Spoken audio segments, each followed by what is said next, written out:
Well, good evening. Welcome to the Privy Council. Well represented this evening with our crew. Um, we are going to discuss. Watch if I ask you to pull the thumbnail up real quick.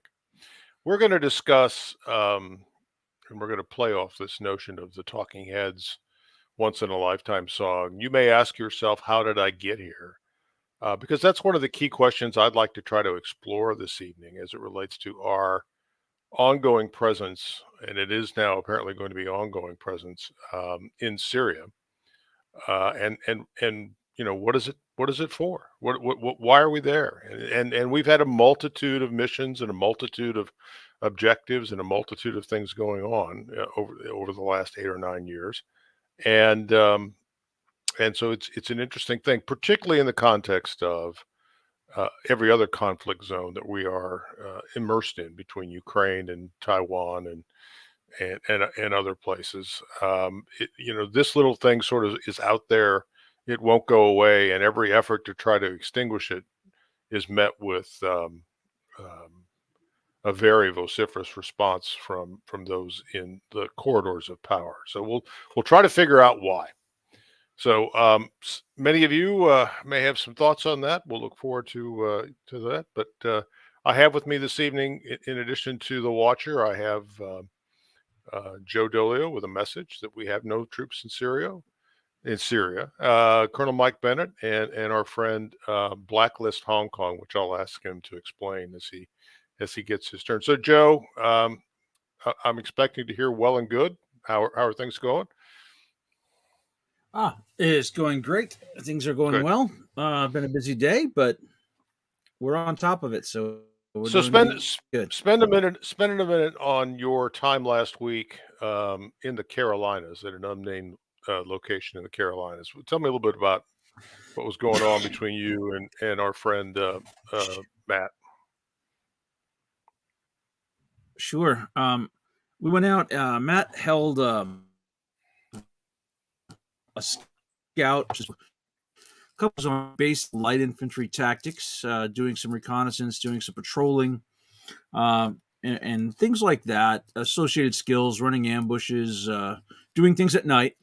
And I'll be honest, I think that everyone needs to get out and meet more like-minded people. And what a great way to do this. I met guys from Michigan there. I met a lot of our fans and watchers from all over the country in this thing. And Matt's got a great property for it. He teaches a great class. And listen, I doubted him when he said his property is uphill in every direction. And I will not doubt the man again. His property is indeed uphill in every direction. But I'll tell you, one of the best memories someone put on Twitter, the best memory they had was a vision of me clad in Marpat from head to toe, slowly walking up a path and shooting bad guys. That did indeed happen. Sometimes, all those young guys want to run up the hill and be loud and crash through the brush. Us old guys will sneak right up that hill and smoke you from behind. It's just there is an old joke. I was going to say there's an old joke that goes something about that. Yeah. Well, I'll tell you what. On Tuesday night, the old bull got them all. So very good, very good. Mike, tidings from Whistler. What's up? Well, I'm getting kind of sad because, I got about 3 weeks left and then I start punching south again. So, I mean, this is kind of winding up and the snow is few and far between really at this point. It's warming up considerably, but I will do my best to strive on. So what is and I won't hold you to this, but what's sort of the itinerary on the way back? And where is way back to at this juncture? The general flow is punch south to Vegas. There, I meet my brother for debauchery operations. Mm-hmm. It's his birthday. So we're going to do birthday in Vegas, and then we're going to go to the Grand Canyon, which he has not seen. I haven't seen for, I don't know, 35, 40 years, something like that. It's still there. I'm sure it hasn't changed too much. So I'm looking forward to that. And then from there further, I start going east, first to Georgia, see my best friend at Fort Benning. And after about a week there, then I head pretty much straight up 95. But I am one of the places I'm stopping on the way. One of the guys from Twitter, he and I are linking up. I'm right outside his door, kind of thing. And then north, and then it's time to rest for a little while, because I've just been flat out for about 5 months. This has been stressful. Yeah, I know. So, okay, I'm not going to take the bait on that. James, what's new with you? God, brutal, Mike. Someone's got to do it. So it's like weekly oil changes just knock you out of service. And it's I feel for you, brother. So good luck. The sympathy here is thin and narrow. It's deep and long. Good luck. Good luck on the transit back to realities here. And I'm really glad you enjoyed it. I love our cousins up there. They're exceptional. And Whistler and BC are one of the most beautiful places on the planet, populated with exceptional folks. So I do have one. This is not necessarily a Canadian product, I don't think. Kettle brand potato chips. Oh, they're good. Crinkle cut habanero lime. Let me tell you something. These are awesome. They get the full Warlock endorsement. Go out and buy these things. These are awesome. I mean, those sound like you have to lick your fingers extensively after eating them. Is that accurate? You can lick your fingers, but I will give you a trade secret. If you have an itch in the corner of your eye, don't scratch your eyeball. Yeah, don't do that. And wash your hands before going to the bathroom. Yeah. We have we've been on a binge on sea salt and malt vinegar kettle chips around here. So Derner says the kettle chips are American.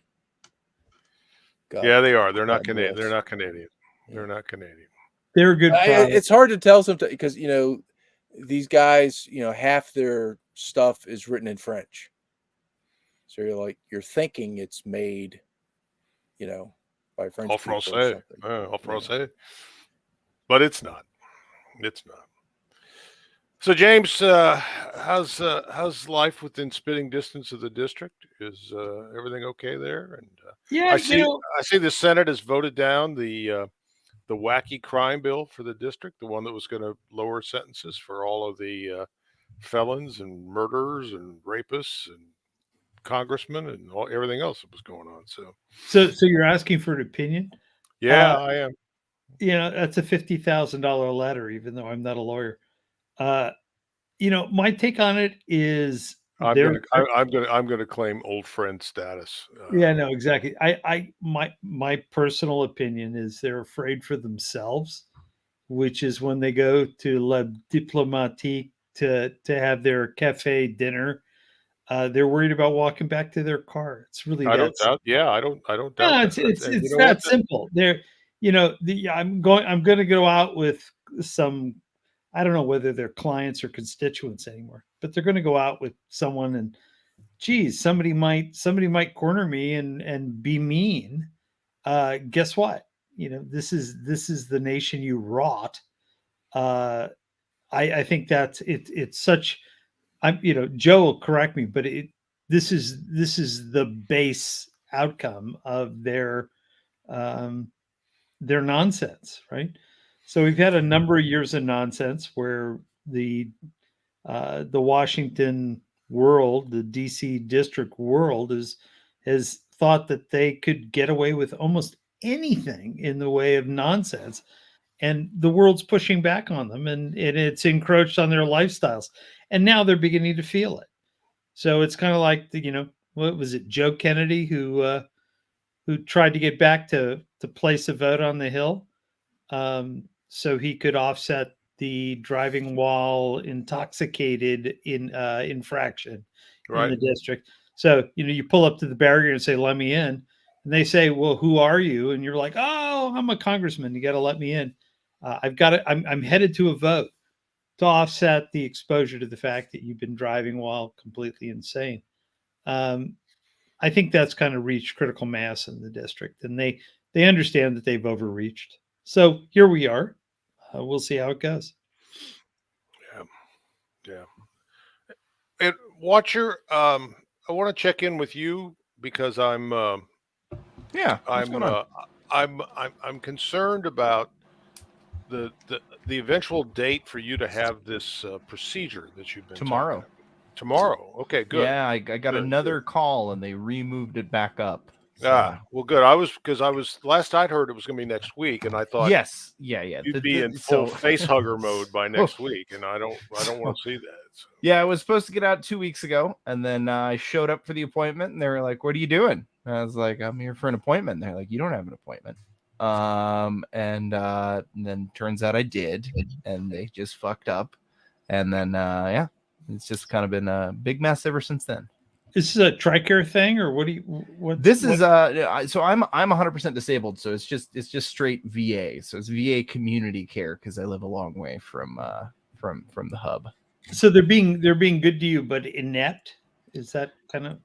Yeah, this is kind of what it seems like. Well, sorry. So the VA part of it, no, they're not being good to me, and yes, they are inept also. But the civilian doctor is the private care. The private care folks are at least moderately competent. Yeah, it seems like that's just more of they've got a lot of traffic sort of issue.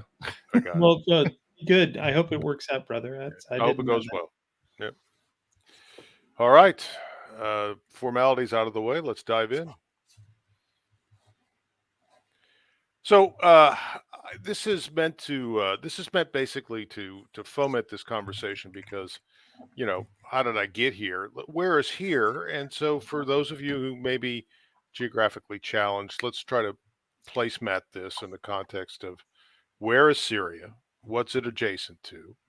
And why do we care about it? And so the image on the right, on the left-hand side is sort of peak ISIS caliphate. You can kind of pick your year, sort of 2014, 2015, in the sort of dark tan area.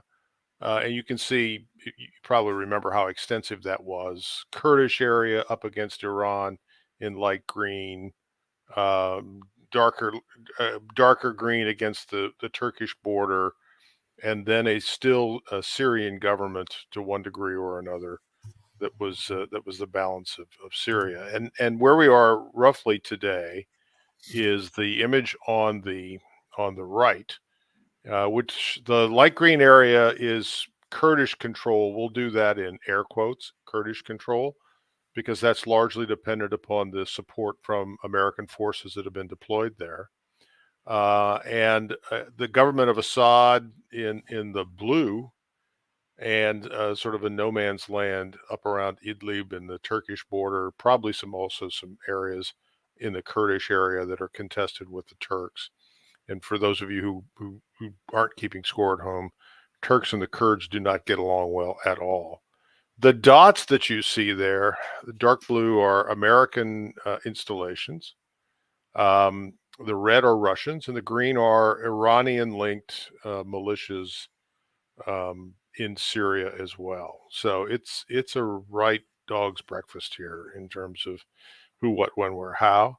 There still is a rump of ISIS control, as you see, snuggled up against the Iraqi border and in a couple different areas. And so it is still partitioned to a degree. But increasingly now, it's interesting to see the Russian support for Assad is beginning to pay off in the context of Arab governments beginning to accept the fact that he's not going anywhere, and beginning to sort of encourage a détente with the Assad regime in Syria, which I find sort of interesting, given the fact that he's basically an ally of the Iranians, who would have all those guys' heads on sticks in short order if they had the opportunity to do so. But this is meant to then give you a sense, and that green area that is U.S. and Kurdish control, the Syrian Defense Forces, or the SDF, and that's not a reference to Call of Duty Infinite Warfare. That is where most of the oil production occurs in Syria, and about half of the agricultural output. So it's a little bit of a hammerlock on revenue for the Syrian government. And we'll talk about what that oil gets used for as we get a little bit further into it. Guys, any comments, any questions, anything that you want to say about the state of play as to where we are now? Barack Hussein Obama has paid me to point out that we have no troops in Syria, just like he said. Okay. Thanks. And did he pay you ahead of time, or are you waiting on the mail? I'm waiting on the mail. He assures me it'll be here any day. I don't doubt that. I don't doubt that. Anything else? No, I'm shocked.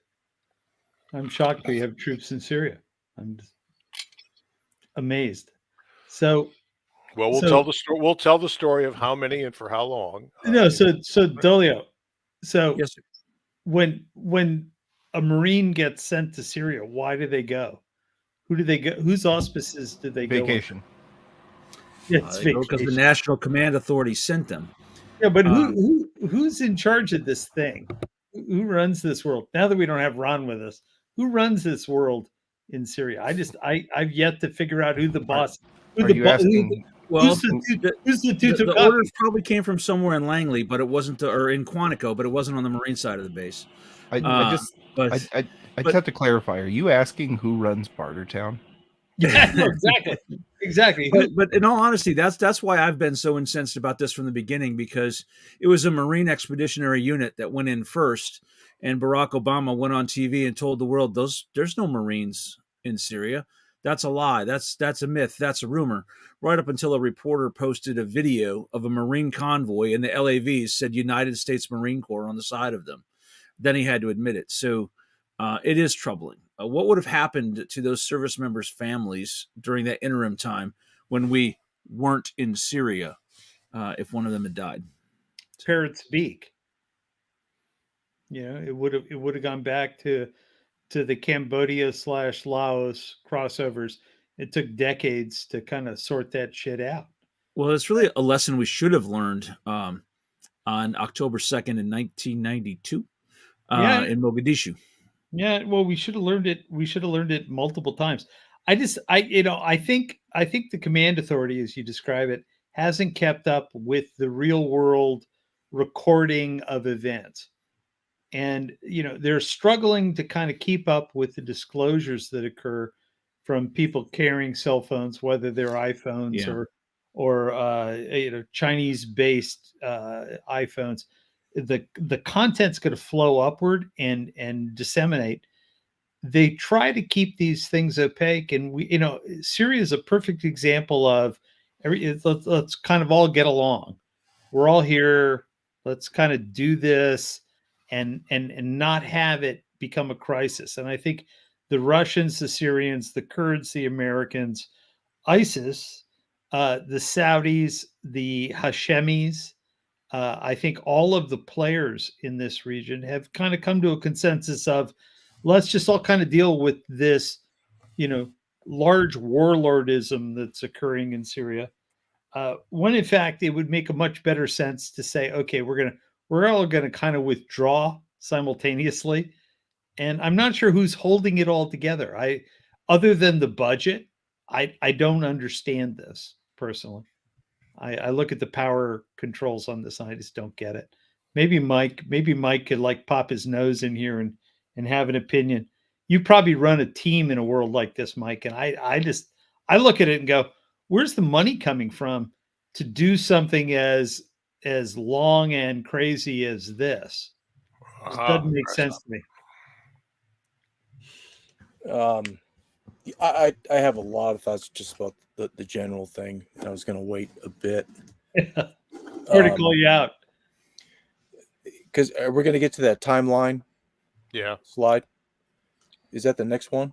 I think it is. Yes. So just pop that for a second, and then I'll start ranting. Nothing wrong with what Stan has here on the slide, but I posit this really kind of starts just after 9/11, as we, the United States of America, start searching for avenues, not into Afghanistan in this case, but into Iraq for whatever fucking reason, right? And Turkey said, "Get the fuck out of here." Hell no. But the Kurds kind of said, we're with you. And that's kind of where the wheels come off for me when I think about this whole Syria discussion. As far as that specific part of the world, us getting people, boots on the ground, whether they're covert or overt, doesn't matter. To me, for this particular subject, it starts with the Iraq war, as we started to pinch in from the north, with the Kurds' assistance. And from a military point of view, it's good stuff. From a special forces point of view, that's what we do. We work through some kind of indigenous population, which is all fine and good, but typically that only comes about, and Ron's not here, but his very excellent friend Sam Faddis wrote a whole book on the Kurdistan War, which, and I literally got his permission to kind of use material in it to write my second book. But a precursor to this whole conversation is the entity with whom we partner and the United States of America on written in stone sort of thing. They have some kind of common ground, policy wise or objective wise. And I think we have strung the Kurds along in their and ultimately, what do they want? They want a Kurdistan, and that would have to be carved out of Turkey, Iran, Iraq, a little chunk of Syria. And that ain't going to go over too well. But so that's just an element. That's one of many we're going to talk about that enter into this discussion. What are we doing there? Now, I have been called a lunatic many times in my life, and it doesn't bother me in the least bit, because I probably am. But I remember when all this shit kicked off, why are we going into Iraq? And I just kind of sat there and I was like, man, I don't understand that. I don't get it. I said, if we're going to do something, in that region of the world to create stability, why don't we just do something really crazy and create Kurdistan? There you go. Boom. Again, that's just me. Well, you know who was aligned with you early on in that thought process? Patrick? Joseph Robinette Biden. He was arguing for the partition of Iraq and the creation of an independent Kurdistan in 2012, 2011, 2000, and everybody said he was crazy. It's actually the one thing that I probably agreed with him on, in the context of, right. A lot of things I've read about the Kurds, they're far more in the Muslim world. They're the top tier as far as being consonant, not incontinent, consonant with our kind of way of thinking. They would be the ones that would probably embrace democracy in a manner that is worthy. Whatever. My point, and we haven't gone down. We've never gone down that road. I'm just saying, if we're going to do something, crazy, and try to bring democracy into the Middle East, let's bring it somewhere where the people themselves might actually embrace it. But whatever. Anyway, just at this timeline, I submit that it's predated well before March 2011 is really my point. Yeah, I don't doubt that. This is on Obama's watch, and I wanted, and I'm going to come back to this timeline because I want to display, or I want to talk about what I see in terms of the mission wandering, particularly under Obama. But let's pull up Cheryl Meem's super chat for $9.99 because I want to answer this question, or have us answer this question. Any thoughts on Israel bombing Iranian targets in Syria? I would posit, my opinion is most of that has to do with interdicting armament flows from Iran through Syria, either to Hezbollah in Lebanon or to Hamas in Gaza. Anybody want to take issue with that? I think that's most of what you see happening in the context of the Israelis bombing. Yeah, bombing that's folks. exactly what's going on there. Yeah, I mean, it's all Syria supply interdiction. Syria has been the conduit from Iran, to all these hoodlums in Lebanon and whatnot. So, is there some utility in some interdiction type stuff? Why are we in Syria? Yeah, there is utility. Does that balance the equation at the strategic level? If we're going to do it right, or don't do it at all, is what I've always said. So this whole Syrian thing, and I make the point of that in my third book. It's it is a mess from any kind of policy point of view. It's just location lends to nothing but chaos. So, and everyone probably thinks I'm a warmonger and all that from what I've said. There is a huge amount of calculus that needs to go on. What do we really want out of this? What's it going to take to achieve it? And then, okay, go for it 100%. But we haven't done that. We haven't done anything 100%. We've half-assed everything. So it's a good question. Why are we still in Syria today, the 8th of March, 2023? It's a damn good question because we're just half-stepping everything we do. Well, we're going to come to at least what the administration's explanation for that is as we get into this. But let me frame this timeline a little bit, and I'm not going to read it per se, but a couple things that I want to point out, and that is August of 2011, on the basis of the response of the Assad regime to protests in Daraa and other places as they spread, Obama put on his Nobel Peace Prize and walked out in front of the microphones and said, "We expect Assad to resign," and freezes the Syrian government's assets on deposit at the Federal Reserve and other places. And so, again, the same things that we're doing in over Ukraine, the same things we're about to do to the Chinese, the same things we've done all over again. Obama had the playbook on hand from Bush and started down this pathway. And Assad basically said, "Fuck you, I'm not going anywhere. My dad was here before me. My son will be here after me. We are the regime in Syria. And if you don't believe it, wait till you see the friends that we begin to muster around this, Iran and Russia for the most part." Okay, so he got schwacked. He didn't get the regime change, and so then we had the incidents of chemical weapons being used in and around suburbs of Damascus, which is the picture on the top right there. After the the notion that Obama set the red line as it relates to the use of chemical weapons.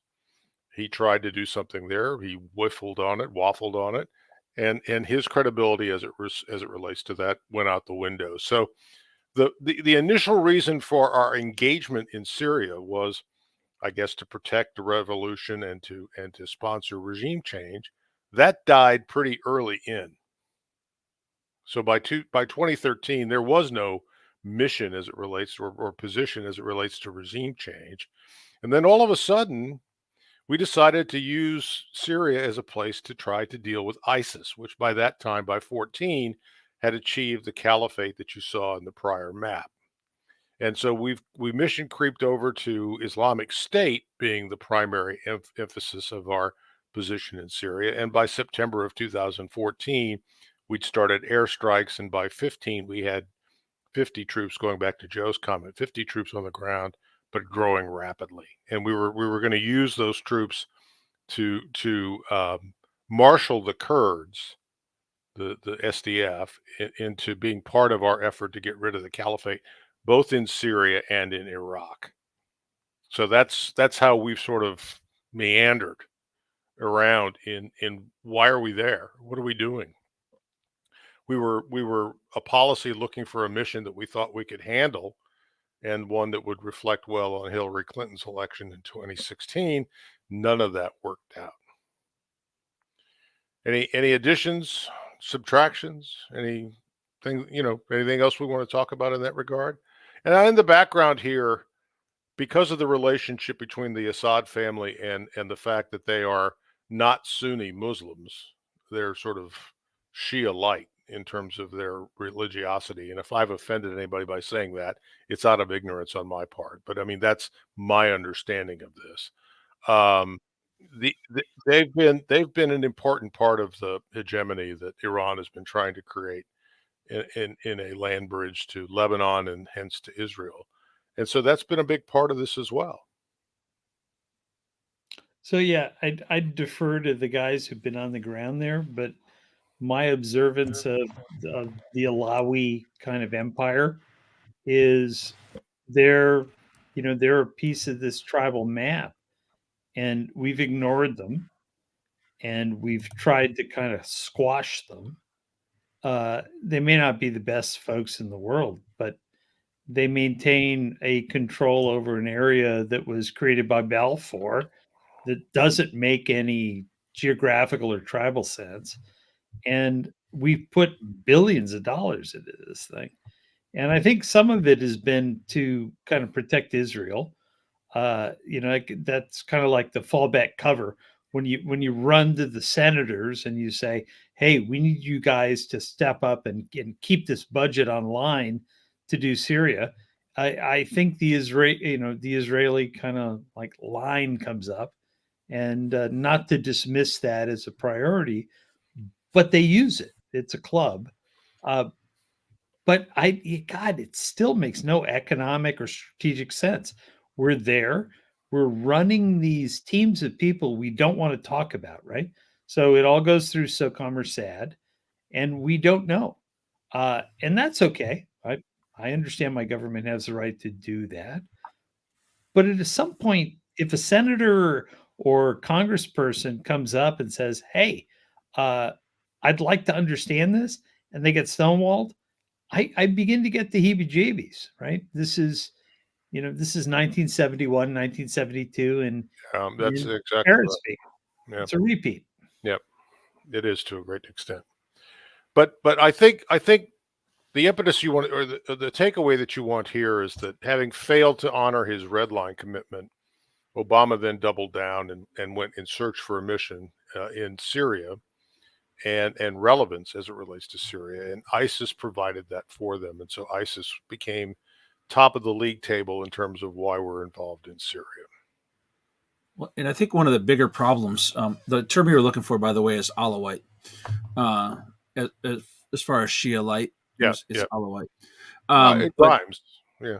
The biggest problem is that we wound up training, arming, and equipping some pretty sketchy people just to have an excuse to be there. And numerous international organizations pointed that out, and literally no one cared. We kept doing it anyway. Well, we've done a lot of that over time. But yeah, at one point we were actually allied with Al Qaeda against ISIS in that region.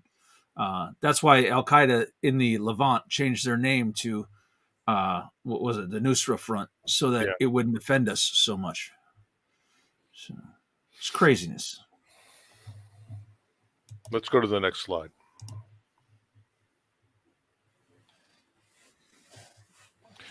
So we get to 20. We get a little further down.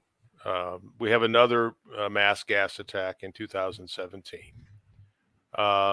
and in Trump fashion, and I mentioned this on Future Conflict this morning. I went back and I looked at some of Trump's tweets in and around this time frame, both his response to the gas attack and then the back and forth with powers that be in the DC area over are we or are we not going to leave Syria under his direction.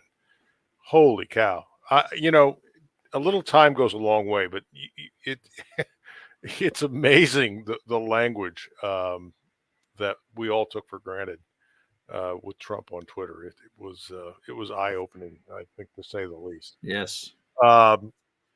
So in typical Trump fashion, he said, well, this guy Assad has crossed a lot of lines without naming any of them.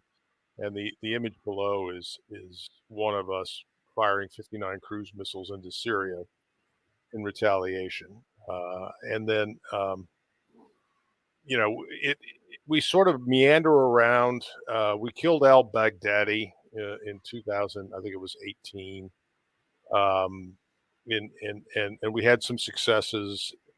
What's not really laid out here, but is central to the story, is we did take the bit in our teeth both in Iraq and in Syria, and the caliphate got effectively crushed over this period of time, really reduced in terms of both relevance and territory occupied and revenue that it was generating. Oddly enough, out of these same oil fields in northeastern Syria that we're going to talk about in a not too distant future. But during that period of time, it was well known that Erdogan's son was in charge of smuggling ISIS produced crude oil into Turkey across that border in northern Syria. So it's a rough and tumble neighborhood. You're a friend one day, you're an enemy the other, and the enemy of my enemy is always my friend. So it's kind of hard to sort this out.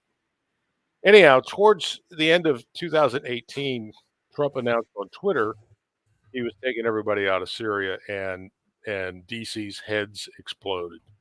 Now, I happen to think that Mattis had sort of outlived his welcome by this point for other reasons, but this was the point where Jim Mattis decided it was his duty to resign as the Secretary of Defense, and Brett McGurk, who was heading up the global anti-ISIS coalition, also resigned in protest. And this started a cascade of subterfuge between elements of what came to be called the deep state and the Trump administration in terms of what the hell was actually going on. Are we leaving? Are we not leaving? How many people do we have there? How many troops are we going to have there? Bottom line is we did not leave, but we scaled it down to a much smaller presence. But we didn't cover ourselves in glory or credibility in the process with respect to leaving or not leaving in that regard. Have I missed anything from that sort of interim period that you guys want to comment on in this case as well? Nope. Yep. No. Nope. My observation would be they have a terrible time defining missions and engaging disclosure, which is, what are you doing? Why are you there? And it becomes this scramble. And I think that's what we saw in Syria. That's what we've seen vis-a-vis North Africa. It's the scramble of where's the money flow, and we really need to check on who's going to get impacted. That's my equation there is a little simpler in that I think various elements of both the intelligence community and the defense community viewed Syria, and particularly the territory that was largely Kurdish in population, as an opportunity. And it wasn't necessarily an opportunity that they knew what they were going to do with it, but they saw it as an opportunity to displace ISIS, to support the Kurds, and to gain control over a goodly portion, as you'll see later, a goodly portion of the wealth that was resident in Syria. And then it became an issue of denying the Russians and the Iranians access to that area. And so this thing just sort of snowballed into, this week's reason for staying in Syria. So in rock and roll parlance, that would be staying alive. Well, yeah, that's one aspect of it. I think we're opportunistic in terms of finding a reason to extend deployments in places that we're not quite sure why we're there, but we think there may be an opportunity to do something. And so it's that lack of mission clarity. Say under the Obama regime, I think his knee-jerk reaction was regime change, period. And then he got cold feet, chickened out. Yep. He just flat out did. But he didn't chicken out 100%. You know what I mean? So, again, a lot of these things to me is just a lack of resolve at the decision maker level, which usually kind of turns out to be the president. It's not a declaration of war. We're not going down that road on these things. So you've got an administration in isolation, not necessarily in consultation with Congress. They just, this is what I'm going to do. And therefore we do it poorly because there is no consensus. And then you look at the Trump piece. So what I was going to say is Obama, I think we kind of started to get in trouble with, we're going to do regime change, yada, yada, yada. And then every headline, if you looked, there's a lot of discussion about ISIS, and all this. And Obama just looked like a blithering idiot, with ISIS taking control of it. So then he had to do something. He went from regime change of Assad, bad guy, to, we have to eradicate ISIS because I personally, Obama, and I'm getting shit on back here about this situation. So that's how we kind of got into this thing. I agree. From not a firm long-term goal. It was a reactionary thing for political to save himself. And then conversely, you get Trump as he came in. He's guys, I'm going to get you out of all these wars. But he did the same thing where he flip-flopped 2-3 times as to the extent of whether or not he was going to pull out of Syria. As you said, the guy's heads exploded in D.C. Well, but see, part of that, though, was, and I believe I have my timelines correct. The one thing you could say about Trump is Trump came in and said, I'm going to destroy ISIS. I'm going to destroy the caliphate. And by God, they did it for the most part. And the Kurds did their share of heavy lifting. But whatever the strategy was, whatever support we provided, whatever the Iraqi forces themselves did in conjunction with Kurdish forces in northern Iraq, or whether it just died of its own incompetence, the caliphate was dramatically shrunk in that period of time. And the discussion about leaving Syria under Trump was largely in the wake of the fact that the caliphate didn't really pose a threat. It basically been pushed out of most of the area that it occupied at that point. And that was the appropriate time to say, we did what we came here to do, we being the Trump administration, and we won out. And that's let's make it worse. Okay. Who do you think really made the most impact on crushing ISIS/ISIL, whatever you want to call them, Dashish, whatever they're, Daesh, something like that? Yeah, Russians. I mean, this thing, it just gets insane when you start and look at all the layers of who's what. I understand. And the Russians were doing it to do what? To protect Assad, because Putin had said, right, wrong, or indifferent, you're our guy.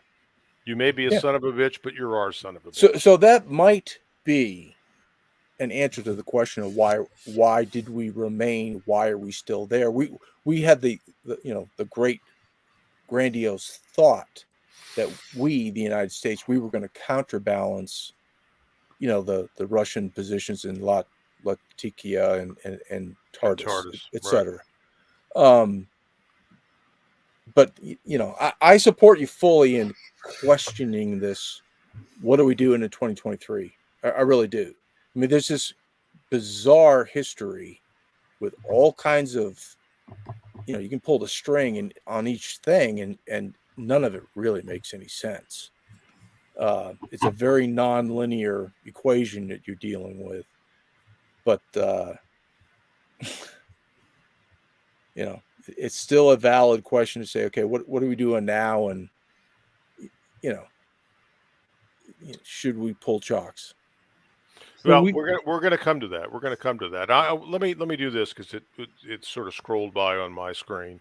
We've got a super chat from Kevin Dorr out there for $10 with a question about that relates to the mismatch during the Trump withdrawal, and he says his recollection is that the day after Trump ordered us out by Twitter, that the Pentagon ordered a patrol into a hostile area that got several people shot, wounded, and a couple of casualties. I might have some insight on this. And that Joe I don't remember it exactly that way. Yeah, it was months and months after. Yeah, Donald Trump was pushing in mid-January. The Man Beach bombing occurred January 2019. She was not on a patrol. She was having dinner with 7 other intelligence staff at a restaurant known to be frequented by American officers. Guy just ran in and clacked off a vest. So that's our best recollection, Kevin, as to the events around that. And I know if Ron were here, he's a little closer to Joe, I think, than Joe Kent than the rest of us. And I think he'd probably have a more definitive answer. But I'll check with him, and if there's any difference in that, then we'll take it up next week or whatever as it relates to that. But coming back to the caliphate and what have you, and our lack of a well-defined and communicated to the public or to Congress, take your pick, of why we're there, and counterbalance that with what has been a pretty straightforward long-term approach by the Kremlin in terms of what the Kremlin has wanted to achieve in Syria. Number one, they wanted to protect Assad. Number two, they wanted to be back in the middle of the Middle East, and everybody sort of forgets that. But for quite a period of time, Russia was at the sidelines in the Middle East, and their assertion of support for Assad put them back in the game, particularly as it relates to Lebanon and Israel and all the rest of that sort of stuff. I want to add to that, Stan. Yeah. Don't ask me the dates. I don't remember this shit. But if you recall, the chemical weapon issue, chemical attacks, et cetera, red line, all that kind of stuff. Well, the Obama administration eventually came to the position of, we are going to ensure that Syrian chemical weapons are destroyed, yada, yada. So they had kind of a diplomatic kind of effort go on. Correct. Well, interestingly enough, who was in charge of destroying that chemical weapon material? Russia. Yep. As you recall. And Russia assured the world it was all gone. It was all destroyed. It was all accounted for, destroyed, yada, yada, yada. There was this whole crazy procedure where they took it out to sea, yada, yada. And they assured us that. Well, the Obama administration came and went at its time, and Trump came on board during his time. And shortly after he came on board, there was another chemical weapons attack. Right. That the origin of the weapons was stuff that Russia had controlled.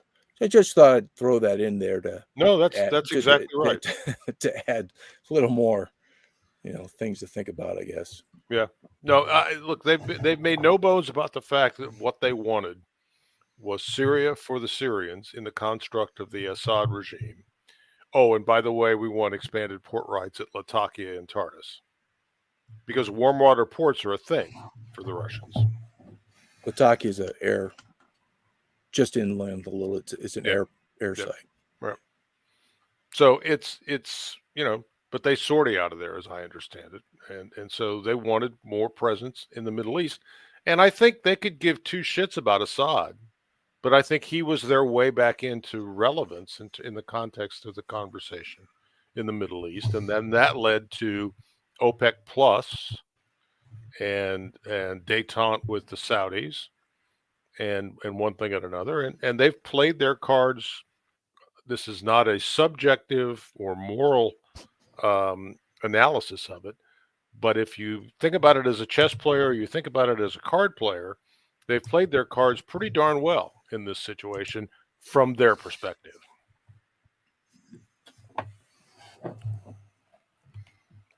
So Stan, they're playing chess. What are we doing? Well, I don't. I mean, we being the Americans, I just don't get it. I think we're fully reactive, Jim, and I think that's part of the problem. We're reactive to events, and you can't ever project power if you don't know what you're trying to project power to accomplish. And I think that really is the shortcoming that we've had in many of the conflicts that we're involved in. But I think it is definitively that in the context of Syria. So the sort of mission creep with Obama, and then Trump not really caring about it, wanting to get out, but wanting to get out in the context of we smashed ISIS, and then having the DOD and the intelligence community mutiny on him in the context of that, because they weren't finished, or they hadn't started to wring out what we're going to talk about later in terms of oil production in Syria, and use the proceeds of that to fund other pet projects, which is what they've done.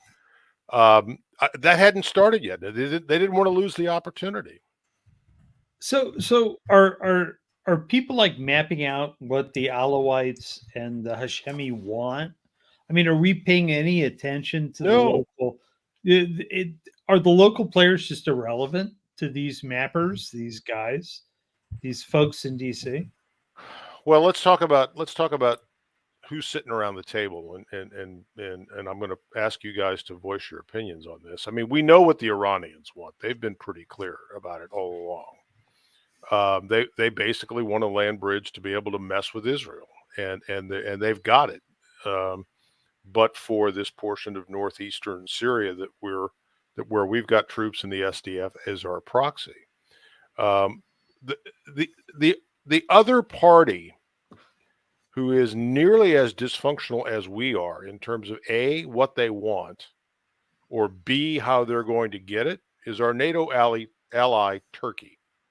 Turkey just doesn't like any of it, and they just sort of react out of frustration from time to time, both militarily and diplomatically, but they're upset with the whole thing. Starts with the Kurds and progresses from there.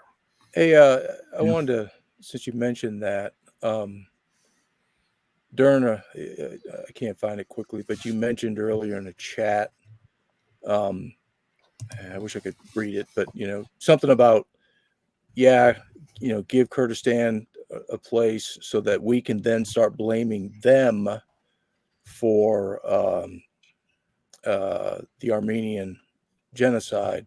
And I don't know if you were being facetious, because with what Stan just said, throw in the other variable, Turkey, into this thing. And it was the Ottoman Empire that I'm pretty sure, and I know Stan knows a hell of a lot about that particular thing, more than I do.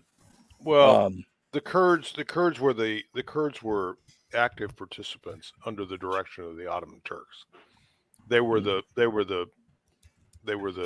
secondary folks.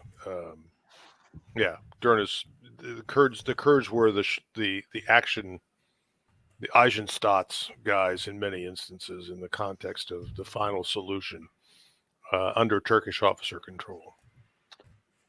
So I'll translate out of Stan's really, really polite mechanism, which is the Kurds and other interesting sect and minority groups were the kind of soldiers who went out and enforced the edge environment of the Turkish Ottoman Empire. So they were for hire. I thought that's what I said, but you said No, it better. you You were said it better someone, than I. you were more polite and indirect. Well, because I I don't have a dog in this fight, man. Yeah, I'm a Salvation guy from Shanghai. I don't want to take this down a rabbit hole on the genocide, and it could easily go there. So let's not. But yes, the Armenians and Kurds share an animosity. The only reason why, because I found her thing. We need to create Kurdistan so we can immediately start shaming them over the Armenian genocide. Okay. A concern I have again is this in this discussion is this Turkey slice, because the Turks right now are being questioned to their methods as far as the Kurds. I mean, they're being accused essentially of genocide of the Kurds. You know, during and a lot of it's going on in that little slice, you know, buffer zone between, you know, Turkey and Syria. Again, there's just layers and layers and layers of all kinds of. There's nothing clear in this whole thing, and because it lacks clarity, again, I think it gives a great deal of credence to the idea of, you know, what are we doing there? We, the United States. Well, so I always think about this from a great power perspective, and that is great powers tend to gravitate to these sorts of areas where there is conflict, there is strife, there is multipolarity, and there is no clarity. But they typically gravitate towards them because they want to impose clarity on the situation for their benefit. Not necessarily for the benefit of the people who are there, but there's some opportunity that they see that is accretive to them to say, okay, we're going to impose clarity or bring peace or whatever the terminology of the week is. We never seem to function from that perspective. And this is a prime example, maybe the best example, of the fact that we still don't know exactly why we're there. Now, we'll cover that. We'll cover what the current excuse is in a few slides, but we still don't know exactly why we're there. It's just, it's convenient that we're there. It maintains the notion that we're the world's policeman. I guess we see some benefit of that. Some people do. It may tie back to certain, you know, defense relationships or defense budgets or other aspects of this. But if you sat down in a diner in Iowa ahead of the caucuses and you had to explain to them, to voters of both parties, exactly why we're in Syria, and what you said was, well, we're there to keep an eye on the corpse of ISIS, I don't think people in Iowa would buy that. And I'm still waiting for someone to point to the AUMF that covers operations in Syria. Well, it's the 9/11, because it's all shrouded, and this is why Milley went to Syria 3 days ago and talked about ISIS, and it's why Austin went to Iraq the day after Milley went to Syria and talked about, you know, we've still got 2,500 troops there. We're willing to put more if the Iraqi government wants us to, because we're here to deal with ISIS. You'll see that a little later in our discussion. Well, and they have to do that because that's they're still operating under the War Powers Resolution that was generated in 2001 after 9/11. That's still the cover for all this stuff. In the green screen conversation, you talked about the distribution of the votes. I think you said 47 were Democrats and 54 were whatever it was. Yeah, it was majority Democrats, right? Yeah, but I would guess that those Democrats have a great deal of reticence for the whole AUMF thing, and have probably previously voted, you know, to rescind the AUMF. You know what I mean? I bet it's the same kind of guys. It's the same kind of guys that have questioned its legitimacy at this point. well, it's been 22 years, so I don't, I mean, it's so we'll come to that in just a minute. We'll come to that in just a minute. So let's leave this part of the discussion. Let's move on. And I asked the question because I was, even when this happened, I was fascinated by what went on there. The commander in chief said, "We're going," and what happened? Okay, we have Queen Lindsay and Queen Nikki weighing in out of South Carolina as it relates to all the things that we think we need to do, and that us leaving Syria at the time would ensure an ISIS comeback, would force the Kurds to align with Assad and Iran, which that's a stretch. The Kurds have been fighting a low grade war with the Iranians on the Iranian border. Yes, it's the communist Kurds, but they've been fighting with the Iranians back and forth for 30 years. So I don't think that's going to happen. It destroys Turkey's relationship with the U.S. Congress. Was never articulated as an agenda item that we wanted to ensure. I don't believe countries should have relationships with the U.S. Congress. They should have them with the U.S. government. There's a big difference there. Would be a stain, and he should say another stain, on America's honor for abandoning the Kurds, because 43 or 41 did it big time in the first Iraq conflict. So and Turkey is not our friend. That's Nikki Haley's position as it relates to Hey, can I bring a historical context to what you just said, by the way? Yeah, please. Yeah.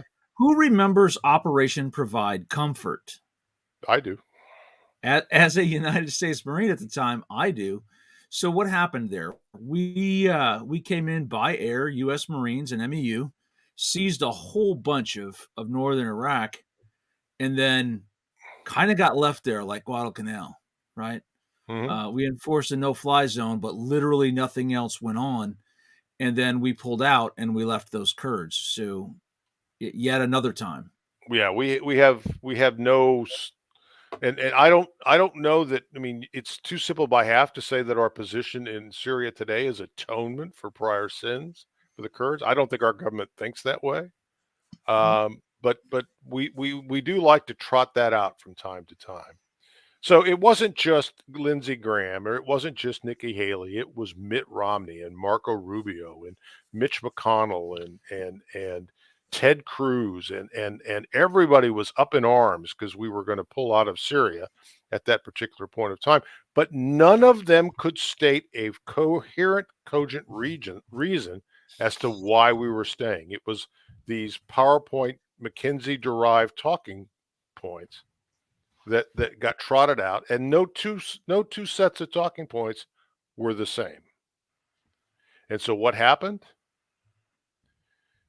We had people like the outgoing ambassador, Jim Jeffrey, special envoy for Syria, lied to the commander in chief and then admitted it. So I would suggest to you that any engagement that is perpetuated or is initiated under these circumstances probably needs regular examination as to how are we doing and what are we doing. So there were 200 troops according to them at that point in 2019, and we've bounced around between 2,500, 2,000, and now I think we're at 900. We think we're at 900. But again, we don't cover ourselves. We come off looking like a tin-horn dictatorship or half-assed African republic in the context of the decision that said we're going to leave. Now, somebody joked earlier today about the fact that maybe one of the reasons why we're staying in Syria is because we'd have to rely on Blinken and Biden and Milley to execute the extraction. And after what they did in Afghanistan, it's probably safer to leave them there. At least they could drive over the Turkish border to a NATO country and say, okay, we're out in that context. But that's the other joke that sort of goes on around this. But, people looked at this, our adversaries look at this and go, what? What? It's just shocking. It really is. So let's move on. So those of you of an age, I borrowed a line from Talking Heads. I had to borrow this line from Country Joe McDonald and the Fish. Those of you who are at Woodstock will remember this. 1, 2, 3. What are we fighting for? And so this is sort of a summation of why we've been told that we are in Syria. The initial reason: regime change. Yep, sorry, Assad's still there. Gaining acceptance by other Arab countries. Chemical weapons. Nope, we didn't really do that very well because they were used 3 times after we drew the red line, and I still don't know that they're all destroyed one way or another. Global anti-ISIS effort. Well, there was some success there as far as the physical manifestation of the caliphate. The question as to the reinstatement of ISIS, its ability to regenerate after we've killed the top 2 people in ISIS, both of whom were killed in Syria. I don't know. I don't have access to what other people have access to. I guess there's always a chance. Al Qaeda isn't what Al Qaeda was. I don't think ISIS is what ISIS was. I don't know that it's a standing argument that we have to stay in Syria just because. Now, the other issues here actually make more sense. Contain Iran, contain Russia, contain Turkey. But we're not really doing a great job of any of those things. But the one thing we are doing is we're assisting the Kurds. Well, we're paying the Kurds, basically. We're the paymasters for the Kurds, both in Syria and in Iraq. And we'll talk about how in just a minute. Comments, guys? Any objections to my summary here? Anything you want to take issue with as it relates to the scorecard for 1, 2, 3? What are we fighting for? Failed is such a strong word, Stan. Who's the leader of? No, exactly. I would just kind of toss into the air. We're supporting the Kurds. We have the Alawis, the Druze. I would say we map in an interesting fashion. We map well with what the Israelis are paying for. And so there's this interesting coalition of people paying the same people for slightly nuanced outcomes. And it just strikes me as a delaying action. My old kind of gray beard observation of this world, we're delaying outcomes by paying the players. And God, I know that drags me kind of back to Sun Tzu and the Chinese, but we're kind of delaying outcome here. And the players are the Alawites, the Hashemis, the Israelis, and the Balfour Alliance, the national entities, Syria, Lebanon, that have been created out of this tribal mess. Well, that would suggest that this is somehow a successor to the Camp David Accords, where we've paid the Egyptians and the Jordanians and others, to sort of stay on side. Okay, I don't think there's that much foresight in what we're doing. It's tragic. Syria. That's tragic. I really don't. I mean, I would take your point and maybe even acknowledge it and congratulate ourselves if we went to Syria with that in mind. Okay. But I think we've sort of fallen into one aspect as a funding mechanism for the Kurds. I don't think we're paying the Alawites. We don't even talk to them. We've got the Hashemite kingdom to the south already covered under Camp David and other aspects. So I can't take that straight up because I don't think that we've thought that we're doing that. That may be a unintended outcome of what we're doing is we're exercising what used to be called steam control, right? In race relations, but it's Tom Wolfe wrote about it in what was the book that he wrote? Anyhow, I don't think I think that's an unintended outcome here, but yeah, okay, we'll take that. We'll take the unearned run. So this is like Sand Pebbles 2 does Syria Yeah. live steam. Live stem, dead stem. So I'd ask Mike, have you ever sat around a tabletop discussion of these players? I mean, I'm looking at it going, holy moly. I don't think people will listen to the tribal folks involved in this region. I just kind of tosses me under the bus here. When you say, I would say it probably depends on what level. Yeah, at the President Biden's level, no. A couple tiers below him, probably no. A little more local. I can remember going to meetings on the Afghan border, and there were very local voices in that discussion. So maybe someone is talking to them, and then some poor captain is going to write up his report as what was said at the meeting, and it allegedly goes up the chain. These are the concerns that so and so voiced, or that sort of thing. This is what they want. I mean, that stuff is captured, but probably gets weaned off somewhere along the way as it goes higher, particularly if it's not consistent with the semi stated desires of the present president administration. That's a good conveniently gets lost. Yeah, that's a really good point. Stan, I think the way Syria has gotten whack is our organizations, our 3-letter acronyms have been engaging with the Israelis and their Unit 8200, the guys who have the electronic data that makes them impervious to fault.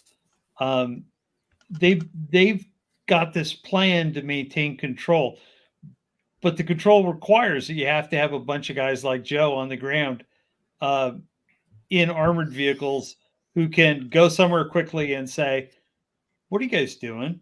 Right? It's not part of the rules. Go away or we're going to kill you. I don't think we've really mapped out a long-term strategy of why we're staying there. And I think it's a balancing act between the great powers plus Israel. Look, I was just thinking to fully answer your question, another example. Cables from Benghazi or cables, from Libya, from the ambassador, the guy that allegedly works, kind of for the president. Those cables very strenuously talked in great detail about concerns regarding the security at Benghazi, etc. And those things were ignored, right? So that's just another example of what you're asking. Obama had to go to a fundraiser in Las Vegas. He went. Well, I was thinking even Hillary, Yeah, well, when it starts getting in that upper tier, what would it matter now? What would it matter now, Mike? I mean, what difference does it make now? Is I think the congressional response that Hillary gave to that question. So, I didn't know that was an option when testifying, right? Yeah, exactly. Well, you have to be. You get in there. You get in there and swear up. You actually mean it. My take on this is we've kind of rolled this ball a long, long way. And the reason we're rolling it is not strategic at all. It has nothing to do with the local constituencies or the outcome. It has to do with the vulnerability of the people who made the decisions 2 years, 5 years, 10 years prior. The long-term desire to remain opaque on our policies has created this need to keep missions alive. Because when you keep them alive, you keep them compartmented, you keep them secure. I just think we're at the end of the cycle of security and compartmentalization of why we're in Syria and why we thought we could actually do something in Libya. And I think the covers are coming off, and they're concerned. So the Pentagon, who listen, Pentagon gets mission orientation. They get instruction from the civilian leadership. I think we're kind of at the point where the Pentagon's going, gotta, it doesn't make any sense to us anymore. Even though they want to keep the mission and the budget and the command slots, they've got to be at the end of their rope going, hey, maybe it's time we actually did, drive onto that C5 or the C-17 and get the fuck out of here. I think we're kind of there in Syria, and I think we're feeling that now. And I don't sense any policy that keeps us there. It makes no sense. So I said it earlier, and I think it's a decent theory. They're realizing it has potential to be a thorn in Russia's side, and that's why we're still dicking around, in some fashion. Yeah, I don't disagree with your notion of what value they see. I would take issue with its real value. Let me catch. exactly. Let me Which catch. is what's our value? What's our value? So go ahead. Jim, you asked earlier, and Stan resoundingly, his reaction, or rather his response to your question is, we are being reactive. When you asked your question, Jim, that was immediately the word that came to my mind.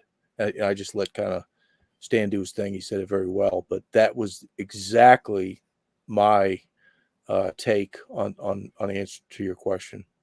Reaction, which is, we need to stop being in the business of reaction and permitting guys like Putin to be proactive and making things happen and whatever.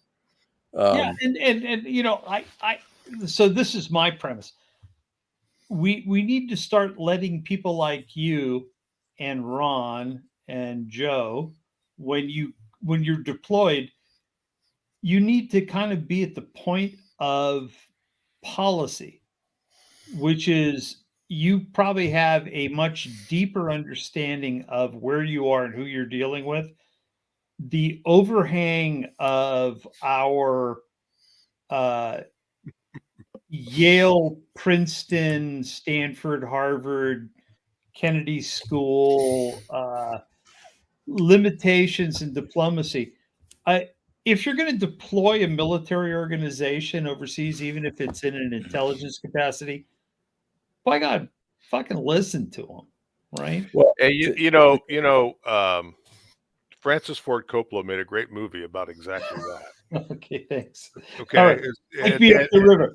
Up the river. And so, Colonel Kurtz did all the things you were talking about, learned what was going on the ground in Vietnam, made recommendations, and then decided, fuck it, I'm going to do what I need to do to win this war. And he was charged with murder. So we've literally seen the movie, right? On the flip side, unfortunately, in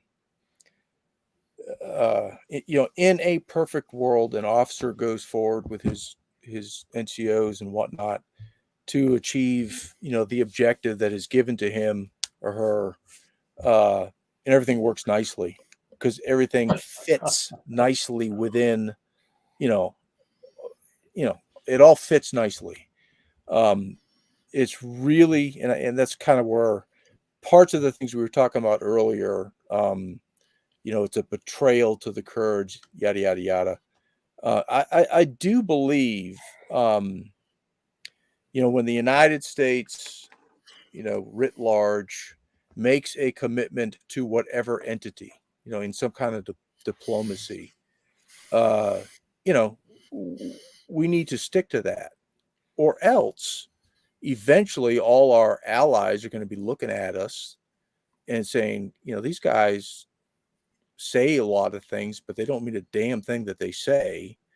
So eventually it's going to come around where we're no longer going to even be able to get allies, no matter how we're saving the world for good things. Mike, we pay for them. That's how we get Mike, but that's no. What so if you're the poor bastard that has to sit down with the G chief of whatever place, Kurdistan or whatever, Pineland, and you're the poor guy that has to sell to this guy, hey, we're going to do this, we're going to do this, we're going to do this, we're going to do all these great things for you. That that G chief, he is loyal to Kurdistan, whatever the big objective is in his mind. No one is gonna trust us, and at some point, like a World War II, when there is this situation comes around where UW actually could work, because the people that we're working with are very similar to us. We're not that far apart. At some point, we're not going to have that luxury, because no one will work with us. Never mind trust us or even take our money. They just won't work with us. They know that we're going to walk away. So to me, from that little small point of view, this stuff is very, very important. But it's at the policy level, you got to get that shit right. Everything flows down nicely from there. When the policy level is in discord, that poor colonel, captain, sergeant major, whatever, and he's got this pile of shit that he has to polish and make it look like a nice piece of gold and offer it to whomever. You just can't get there from here. It don't work. And eventually maybe we'll learn this. We'll stop making policy errors. I think we've got the privilege of just paying people like we've shouldered the burden for European defense costs for 80 years. Okay. And so we think we're entitled to do that, to continue to do that. And in those instances where we want somebody on our side, we've been proven just to pay them to be on our side. And so the rest of the world can be pretty mercantile as it relates to the sort of alliance of convenience with us, as long as the wire hits the account in Switzerland, as long as the dollar is the dollar, we probably have the ability to get some guys on our side. It's not ideal. It's not necessarily what we would recommend, but it certainly is the functioning thought process with respect to the Biden administration. The only thing that the Biden administration has introduced in spades on top of that is that 10% comes back to the big guy. That's new. Yeah, the openness of the backflow is quite amazing. Yeah, it really is. I think Stan and I share an expatriate past, and and I'm going to speak for you, Stan. You can smack me down as you want. No, I shan't. No, but we always kind of looked at the shining city on the hill, right? The Reagan-esque thing. We come from the same era. And I come from a background of 5 generations outside the country, Asian people, but Americans. So I have a really twisted kind of perspective on this whole model. And the guys I was brought up amongst worked for the OSS, and they had really specific rules about who you spoke to, who you worked with, who you allied with. But the concept of being really direct and honest was pretty clear. And I'm just not sure where, as a country, we've lost the concept of what are you trying to do, and is it in the national interest? We've really kind of lost that. and this is speaking to you, Mike, and you, Joe. You guys have had these missions in the last 20, 30 years. You've had to go out. I got this in the crib, right? I mean, it was listening to people around me my whole life going, don't go there, don't touch that. Listen to this, understand this. But when we send people out in the name of the United States to have a strategic outcome, cutting them off at the knees and keeping them in a mission that goes beyond scope, oh boy, it really curdles my blood. And I've known too many people who made the right call in 45, 46, 47, and were blacklisted until the mid to late 70s.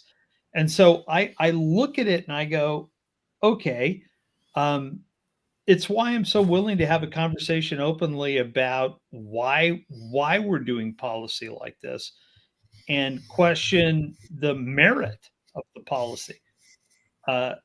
It is inappropriate for these folks who we hire, pay, elect, appoint, to fail this miserably and push back. I just see a miserable failure of policy, whether it's Syria, whether it's China, it's all of it.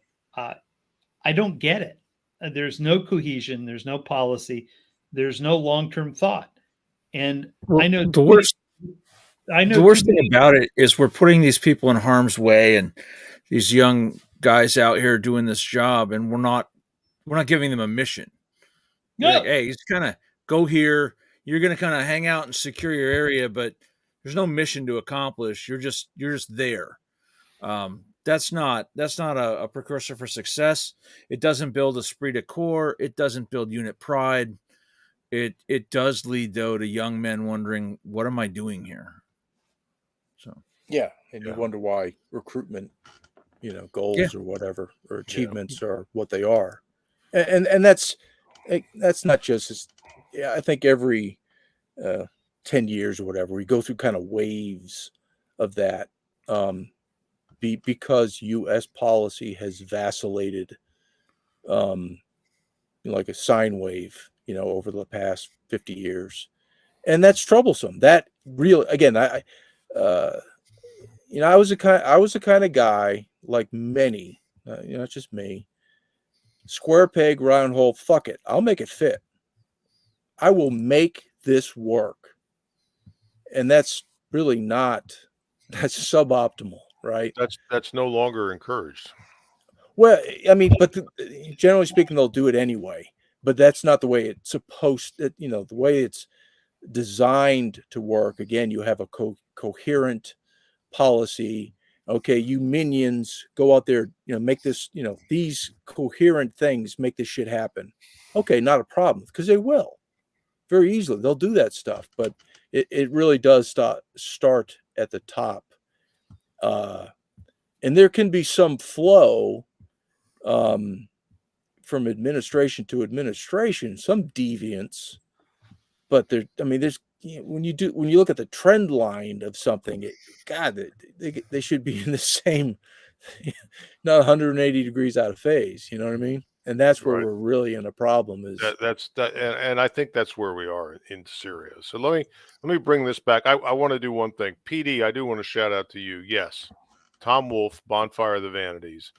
And the scene was where the priest or the reverend or whomever goes up to Harlem and is talking to the black community leader up there about how much money it would take to exercise steam control over the protests and one thing and another. So that's where that came from. Now, having gone down that rabbit hole, let me come back to our next slide, and we'll continue to move forward. So why are we still there?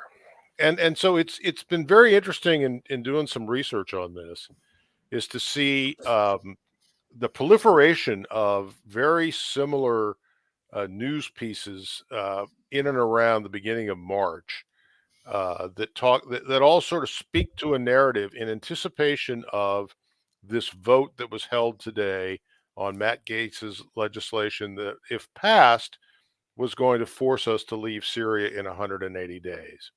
And I can't summarize all of it. I shared with many of you guys in the council the wave of stuff that came out, but it's basically we're still in Syria because of ISIS. That was Milley's message.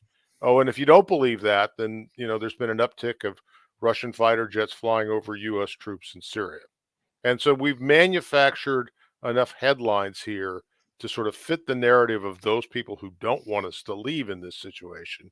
But we've not really offered again the clarity of mission as to why are we really doing what we're doing in Syria. Next slide. Hold on, though. Before we leave this slide, Yeah. I want to be a uniform autist. Mike, you'll see it too. What is that girl wearing back there on her head?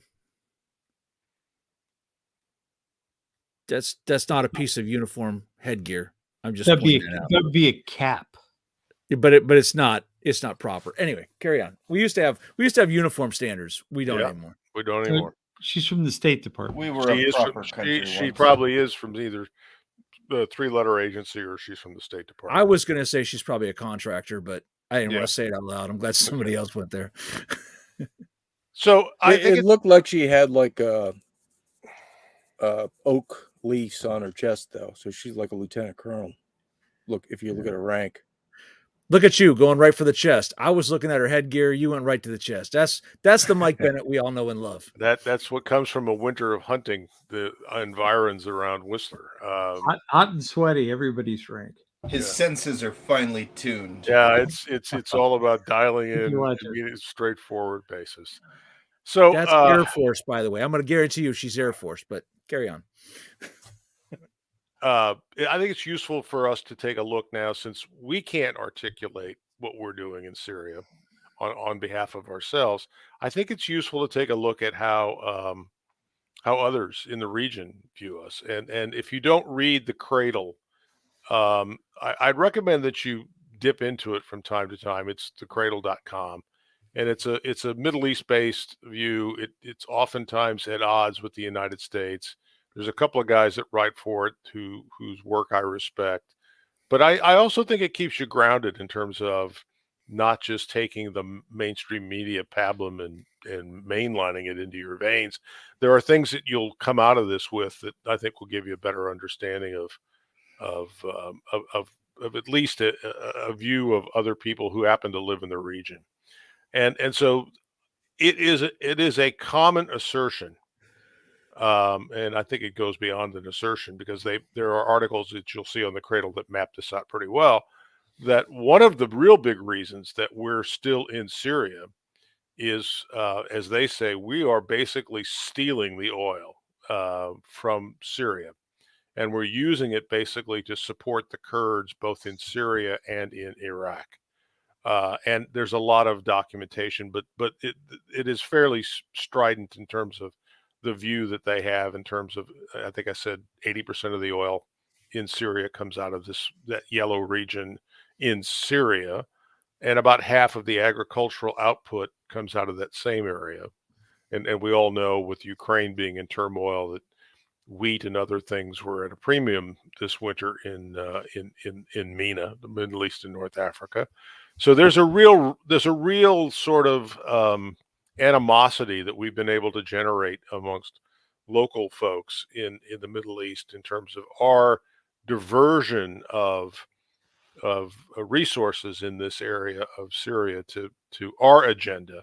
And this is probably one of the reasons why we want to stay, because in the time that we've been there, we've generated about $108 billion in oil revenue by diverting this oil and selling it in other places, and then using that money to support the Kurds. So basically what we've done is, since 2015-16, is we've generated enough cash from these oil sales to pay for 1 year of Ukraine.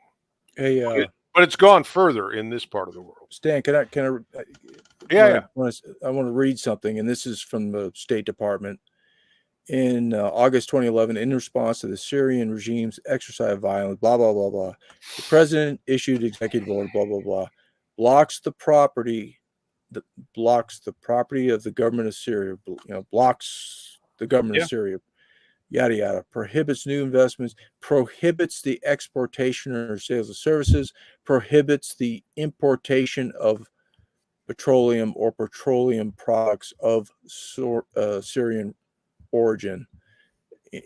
I'm thinking that's their general idea is why they're, it's okay to be stealing this 80% of oil because it's been sanctioned anyway. But I think that's a hard legal argument to construct. It's one thing to ban the importation to the United States. It's another thing to go to the source, take control of it, and use it for your own purposes. I don't think that fits under any construct of the legal definition of sanctions. If that were the case, we should be stopping Russian tankers on the high seas. We should be bombing pipelines that run to China from Russia. I think that's a bit over the line in that construct. I think they've just gotten to the point where they don't care anymore because they don't think that there's anybody who can do anything about it or will do anything about it in the current construct. I know I say this a lot, and I can take you back. 1 second, Joe. I can take you back to all of the sort of discussion around what the CIA has done with poppy fields in Afghanistan and the heroin trade coming out of Southeast Asia, and use those folks to generate income that got diverted to other uses that were not necessarily even in the black budget for those agencies. So we've got a history of this in many ways, shapes, and forms, but it doesn't do us any good in the construct of winning hearts and minds in the region if we gave a shit about winning hearts and minds in the region at this point. I don't think it's winning hearts. It's not winning hearts and minds. It's punishment. Yeah. Well, I think it's even less contrived than punishment. I think it's just kind of status quo. So you bring a bunch of folks in, you train them up, and you say, this is how it works. And it continues. It's just the way we do it. And, I think you probably pull a song out of the ether on this one, just the way we do it. But I honestly think that's how these policies in the Middle East and Asia and Africa and Latin America get continued without, there's no malice in it. It's just, you get a bunch of 30-somethings in, you train them up on how everything works, and they stay with it because most of them don't have the wherewithal to say, hey, there's a better way to do this, or this, it doesn't contribute to the national interest. It's expedient. It is. And this nobody has to go to the Hill and talk about what is the budget for us supporting, what check do we have to write to support the SDF and the other Kurdish militias in Iraq. It's all done off the books. It's expedient. It's non-transparent. It's easy. We just have to sit there and guard the oil fields. See, that's the quote I was going to give. Tom Clancy, I say it all the time. Tom Clancy once said, "War is armed robbery writ large." Yeah, I mean, and to go to your point, Jim, somewhere in Langley, there's a bunch of 30-somethings who said, "Man, this is a really good idea. Look at this. Look what we can do." Okay, and it's metastasized into this, and it becomes Victoria Nuland in Ukraine, and exactly, and in Georgia, and in Hungary. It becomes these massive policy things, which is, my ideas are right, and I'm going to carry my ideas / policy forward, and we end up in these ill-defined, massive programs to influence the world. It's quite interesting to me. I ascribe to this world as well, Stan. I just think it's happenstance, which is really embarrassing because these folks are supposed to be the intellectuals advising our policy shop, and it's rather sad, I think is a way to put it. Well, so what is the outrage from our State Department if somebody like the Russians or the Cubans or the Iranians were to do the same thing in a different part of the world? Let's say, oh, I don't know, let's get really out there. let's say that Hezbollah and the Quds forces were benefiting from whatever crude oil was sold out of Venezuela. Let's say that Hezbollah was Who benefiting they are. That's a good. So let's say that Hezbollah was benefiting from human trafficking and drug smuggling and illicit goods that are being sold in the tri-states region in Paraguay and Brazil and so forth. Maybe that's actually going on as well. What's the last name of the energy minister of Venezuela? Haddad. Yeah, So you're draw right. your own conclusions. Yeah. Well, I don't think most people understand the familial and clan relations in Central and South America into the It's Middle the East. same last name as the vice president of Brazil. No, but most people don't understand that. That's a good point, Joe. And It's a when tribal name. I'm in meetings and people are kind of shocked when you say, and there's a line here, and they go, "What? You know, why does Venezuela or Nicaragua or Panama or Dominican Republic or why does Paraguay have a line going back to the Middle East?" You go, you know, have you been asleep for the last 30 years? I mean, there has been a migration of peoples, and the clans and the families stay together. So, that's one of those details that I think most people overlook. But we really have to, we got to call our decision makers out on their capacity to do this complexity, right? We're not doing it. No, we're not. As a country, we're really, really lazy. But see, we're not paying attention to Syria. Why? Because we're on the cusp of World War III in Ukraine. We're on the cusp of World War III with Taiwan. We've got other bigger issues that we've got to stay focused on, which creates this eddy in the State Department, this backwater in Syria where we can just continue to do whatever the hell we want, mostly because we have to do it because of ISIS. That's for the public consumption. And I would respect it more. Somebody had this in the chat, that I would respect it more if they just come out and say, we're doing it because the Russians are in Syria and we don't want the Russians to take control of Syria in its entirety, or we're doing it because of Iran. Those two things I can wrap my head around, and I can make a qualified judgment as to whether I support that or not. I largely do from an American perspective, but we won't do that. We're going to lie to people and say we're here because, because ISIS is, those embers may catch fire again. Let's go to the next slide because I want to speak to that. Next.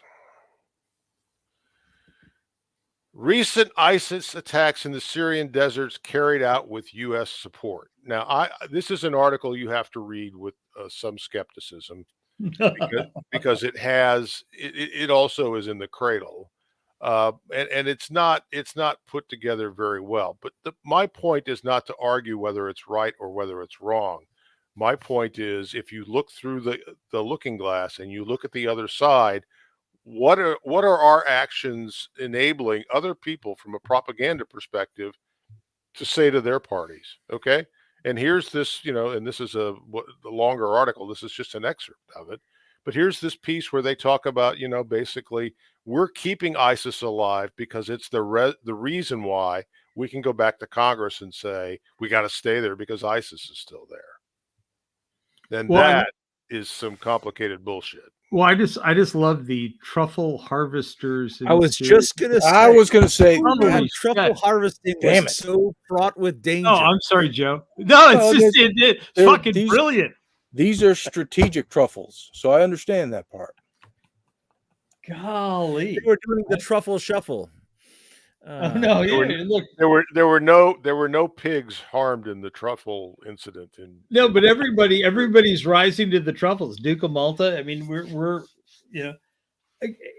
I just, if you can make humor about this stuff, don't you think that the policy wonks sitting in the NSC and in the dungeons of McLean are kind of having the same conversation? I just don't understand how they're locked out of being agile There's no agility left in our policy, and it concerns me. Well, we're sclerified because nobody wants to talk about what we're actually doing. Let's watch here. If I can ask you, we need to get caught up on a couple of super chats, I believe, and then we'll get on to our friend Matt Gates. So we got Jason. I don't have the commission schedule available. I heard I'm sure 10% to the big guy. I'm sure there is one, and I think it starts there. But we're not the only ones. I talked earlier about the fact that Erdogan's son was, in Hunter Biden-esque sort of fashion, was put in charge of smuggling the same crude produced from the same wells when they were in ISIS control into Turkey and selling it on for refinement for gasoline. Potentially criminal. I hear you, and we got to see, at least we're smart to keep China and Russia interests opposed. Help me out with this, guys. Yeah, I don't see where Russia's interest was actually there.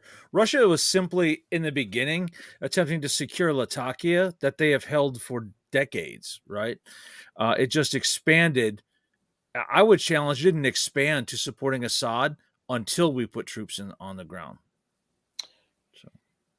So I think we've kind of helped the Russians maintain their control in Syria. That's my observation.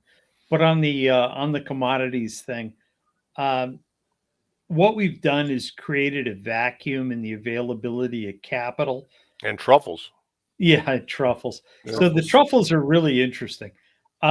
We've created a vacuum in capital. So U.S. tied capital, anything that runs through the U.S. government / Treasury / SWIFT that's open to OFAC or one of our enforcement arms, won't participate in that value chain. And so that value chain has grown exponentially since we put the tariffs on the Russians. The sanctions, Yeah, there's an immense amount of money running in the world that we have no visibility on. And what we've done is kind of doubled down on their ability to run money outside of the dollar regiment. So shame on us. Very short-sighted, but I can understand how it came out of Princeton, Yale, and Georgetown. I was going to hold up their patch, but I can't find it right now. It's on my desk. But is that Georgetown? Is that Georgetown, Yale, or Princeton? Yeah, let's go hold up a patch for the Russian 66th Marine Brigade because I'll be honest, they really distinguished themselves and probably did a lot more to defeat ISIS than we did. Yeah. So. Fair enough. There are some units there that know what they're doing, Joe. So to try to bring this to a close, because people want to get on with their evenings, I understand that. There was a vote today, and this all came out of an incident in February, I think, of 22, when we had a couple of servicemen wounded. I think one killed. I may have it wrong, and a dog. One of our Belgian Malinois injured in a bombing, and so Matt Gaetz has been pushing to get this bill onto the floor for a long time. That sort of puts a time clock on Syria, and under the Pelosi speakership, he couldn't do it. Under the McCarthy speakership, he did get it to the floor, and it was roundly defeated. With many of the same people who objected to the McCarthy speakership voting for it, in a 321 against 103 for vote. And as we alluded to earlier, 56 Democrats made up the majority of the 103 that voted for the resolution, and 47 Republicans. And so the majority of the Republicans voted to stick around. So our 900 troops are going to remain in Syria, where they even have the gall to put this line in, where they carry out operations to counter ISIS. They still have a presence in Syria and maintain sleeper cells. I just think that falls flat in terms of. I'm going to point out that at this point, ISIS is about as numerous as white supremacists in America. There's like 14 of them left. So Stan / Mike / Joe, How much of this is just to keep the footprint in Iraq, Kuwait, Saudi, All of it. Jordan? Every I- single bit of it. Yeah. All of Yeah, it. it's 100% just a flag stamping exercise where they don't want a gap in the map. Yeah, but And the 900 guys who are the tripwire in Syria, I just don't think that's a particularly wise use of those folks. I think it's ill advised. I think the 2,500 that are in Iraq are ill advised. I don't know what we expect them to do other than to be casualties in the first contact. I'm not going to say I agree or disagree with that, but what the issue specifically is AUMF, or even say something like the Patriot Act. Should these pieces of legislation that are enduring well beyond, I would think, their intended, on the construct that they were wrought, to I think it's very valid that these pieces of legislation need to be reviewed and voted on. And here we have the unsuccessful vote, but the effort to take a look at this and bring it to light and say, okay, what the hell are we doing, is quite valid. I agree. It's quite valid, and It ought to sunset unless reauthorized on some sort of a schedule. So I mean, here you see votes and you see actual people went on record. Now, what would be interesting is, let's just say that Donald Trump gets reelected, and his first act, one of his first acts, he comes in and says, okay, pull everyone out of Syria, pull everyone out of Iraq, whatever. And then let's see if he flip-flops. If he flip-flops, I would then posit that there's something else going on with these 900 troops, et cetera, in these places. To me, that's what it reads to me. The 900 troops, that's just a cover for action for something else. Aren't we entitled to know what that is, Mike? I would say no. I mean, if there was really some actual operation of merit that needed to be done, et cetera, and Miley is just going up there and say, oh, it's to keep ISIS. I mean, I understand that's cover. So do we as citizens necessarily have to know that? If something is being operated under secrecy, it's probably for a reason. So I would say no. You know what? I'm sorry. I can't. 21 years ago, or 22 years ago, you'd have gotten me on side with that, Mike. exactly. But in what I've seen, from in the 22 years or so from 9/11 and from things before that, to be honest, but particularly in the last 20 some odd years, where we've spent 20 of those years in Afghanistan. We've spent $1 trillion in Iraq to turn it into an Iranian proxy state in which we keep 2,500 troops. I can't get my head around that. This government has not acted in a way, and it cuts across both parties. It cuts across multiple administrations.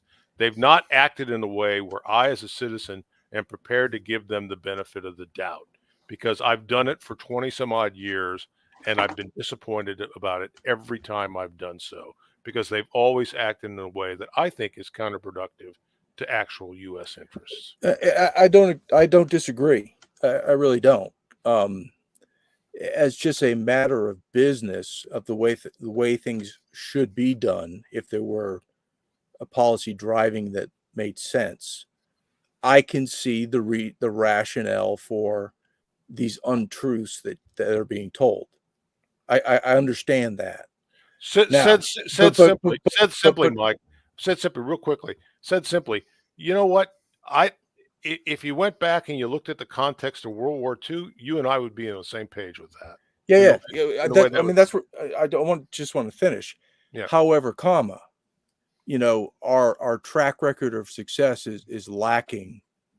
So therefore, if we're doing all this kind of stuff, we're using great tradecraft and all that's wonderful, but we're achieving nothing. And that right there goes back into the bin of what are we doing? What are we doing here?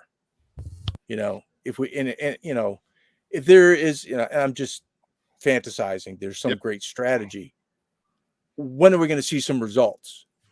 You know what I mean? So yeah, I'll be honest. I think the best result for the defense industry is being able to say we have troops engaged against ISIS, and that justifies all kinds of spending. I just, God, I'm not even sure. I'm not even sure.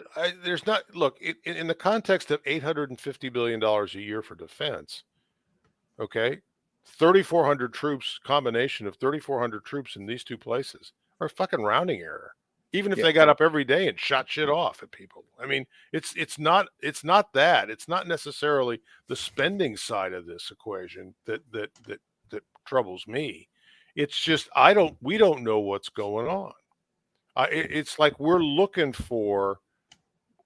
trying to stumble into it. And wouldn't it be better if the real reason we were there is because we wanted to counter Russian influence in the context of everything that we're doing and saying in Ukraine? But that's what's interesting. I mean, that's what I said. I think that's the answer.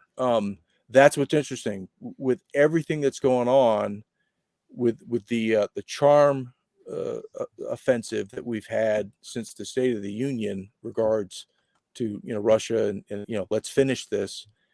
That is something that's very inconsistent with the narrative of we need to counter Russia and do all this stuff. I mean, you would think if that's where they were going, they would clearly state that. You think they dust this off and make it palatable to everybody with a Ukrainian flag in their bio, right? Right.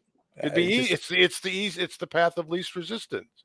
But we got to go over there and talk about the fact that it's we're or the same thing as it relates to Iran in Iraq, right? It's the same dynamic. Iran is our enemy. So it makes sense. I can understand this if you put it in a context that makes sense. My alarm goes off when people tell me that it's all about ISIS because I know that that's bullshit. And now I'm asking, what's the real reason? Israel, Saudi Arabia, the Hashemites. It's our relationships with our quote allies in the region. I think we've done obeisance to them. And nobody has the balls. Nobody has the balls to time it out. Yeah, but I can't even construct that. I mean, so if you want to say that in the context of the spice must flow, okay? No, it's exactly Stan. That's the perfect analogy. That's exactly what it is. Spice must flow. She's not Latvian. She's Lithuanian. I want you guys to get that right. Look at PD's comment. Anyway. So spice must flow. I agree with you, Stan. All right, next slide. And this is where my bullshit detector goes off as well. Okay, so here's Lloyd Austin on the tarmac in Baghdad the day after Milley was in Syria. And by the way, they made a great point. Make a big point. There were several different articles that were run in different publications expressly saying that Milley didn't talk to anybody who wasn't a U.S. troop in Syria. He didn't talk to the SDF. He didn't talk to anybody else. He was only there to talk to U.S. troops. And I have to ask the question, why did they want to tell me that? Who's the Air Force guy in the vest? Don't know. But here again, we're U.S. forces. We got the mimeograph machine, and we're just running this off. U.S. forces ready to continue the fight against Islamic State in Iraq, says Austin. Yeah, this makes no sense. Now, if they were there to say we're there to fight, we're there to guard against Iranian militias, who every once in a while lob rockets at the green zone. I got that. That makes sense. But this makes no sense. There's a lie embedded in this. I don't know when we're going to find out when it is, but we will find out what it is. And that's you're absolutely correct. And that's what's so sad about this I mean, it's obviously bullshit. You know, ISIS, blah blah blah. It's amazing. Yeah. I think I think it was Joe. I think it was Joe in the timeline. You know, different subject. I think it was the press KDP, whatever the press secretary. You know, whatever she was talking about. Yeah. And then Joe, I think you put a quote tweet, and you said something like, "These people think we're stupid." Because Mike, here's the thing. That's what she said. That fentanyl's under control. They think we're dumb. Yeah, fentanyl. Yeah. So if ISIS is the reason for 3,400 troops split between Syria and Iraq, okay, then can't we make the argument it's time to go back to Afghanistan, which is in the hands of the Taliban, who's fighting a war with ISIS-K and the Pakistani Taliban? Oh my God, why aren't we there? It's just it's they don't even lie well any longer. Yeah. So, any closing statements here? We're right at the 2-hour mark. I want to keep it there. I'll throw this open, Joe. Any thoughts that you have to sort of wrap this up from your perspective? You guys know how I feel. I'm waiting. Yeah. I'm waiting for the shit to hit the fan and for the truth to come out. But we may not know that for a while. Durka, baby. Yeah, that's it. My thoughts are: one, show me what covers the legal basis for this. That would be great. And number two, I'm going to quote the late great General Smedley Butler: "War is a racket." Is it a pickle racket? No, it's more like rackets. No, never mind. It's a long story. You got to see the guy about the thing. It's that you got to see a guy about a thing. You got to send dudes like me out to go see the guy about the thing, because that way you have deniability. That's a Ukrainian thing. Yeah. Well, Mike, last thoughts from you? Yeah. Someone in the chat said, I think it was Derna. I don't know, but someone said, yeah, I wouldn't mind if we were doing this, and it was flat out the whole strategy was against Russia. Well, read my book, Baltic Chain. I blow up TARDIS. I use the Kurds to blow things up. I have SEALs blowing up underwater stuff at TARDIS to deny the Soviets that particular base. I do all kinds of things. It's a fun book. I love that book.